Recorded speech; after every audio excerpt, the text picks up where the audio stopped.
बन जाती है। ऐसे ही हमारे शरीर में लाखों अरबों सेल्स हैं, हमारे कोशिकाएं हैं, तो उनसे हमारी बॉडी बनती है। तो पहले प्रथम जब शुरू का जो जीव बना वो एक कोश के बना था, फिर बहुकोश के हो गए, फिर बढ़ते बढ़ते बढ़ गए, और ये तो हम अब बहुत विकसित अवस्था में हैं हम। लेकिन इसमें भी जो ऐसा भी हमारा जो जिसको आदि मानव कहते थे, अर्ली मैन, जिसको कुछ ज्ञान नहीं था, आग जलाना नहीं जानता था, फसल उगाना नहीं जानता था, कच्चे मांस खाता था, नंगा रहता था, पेड़ों पर रहता था, उनको भी 20 लाख साल पुरानी बात है। वो भी 20 लाख साल फिर होते होते हम इतने विकसित हो गए हैं।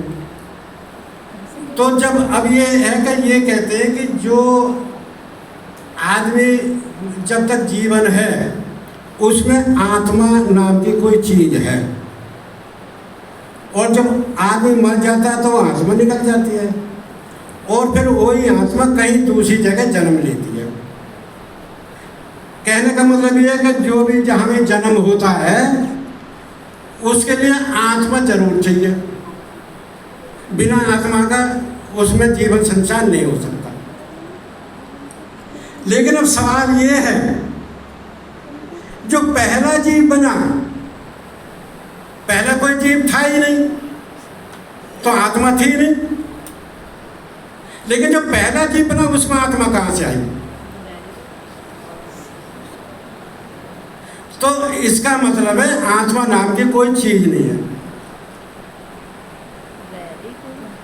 तो ये जो अगर दूसरी अवस्था के भी लोग भी हैं, अगर जनरल भी हैं, वो भी इस चीज को मान लेंगे तो वो भी श्राद्ध करना छोड़ देंगे।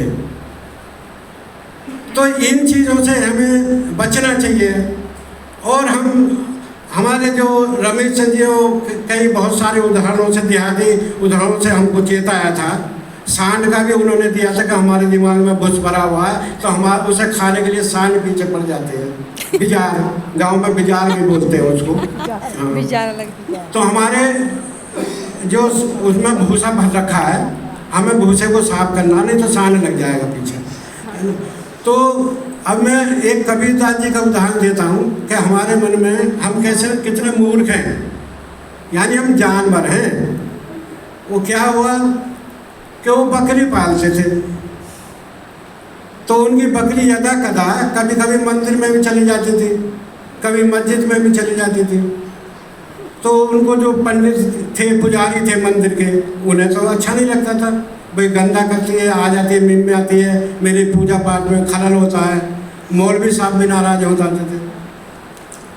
तो कभी अभी बंद कर रहा हूँ।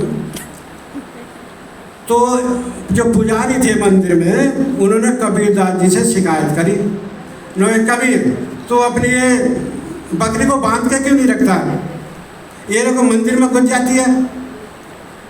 तो कबीरदास जी ने क्या कहा, जानवर है साहब, मुझे कभी जाते देखा मंदिर में? बात समझो कि हम जानवर हैं। तो मुझे टाइम दिया जी, मैं एक बार फिर साधुवाद करता हूँ। आपने मेरी बात को मन से सुना, आपका ही बहुत बहुत साधु। नमो बुद्धा, जय भीम। साधु साधु साधु साधु साधु। बहुत बहुत साधुवाद। जो करण सिंह जी ने इतने गहन मुद्दे को गहन तरीका से आपके बीच प्रस्तुत किया, और उसके साथ साथ उसके बचाव भी बताए।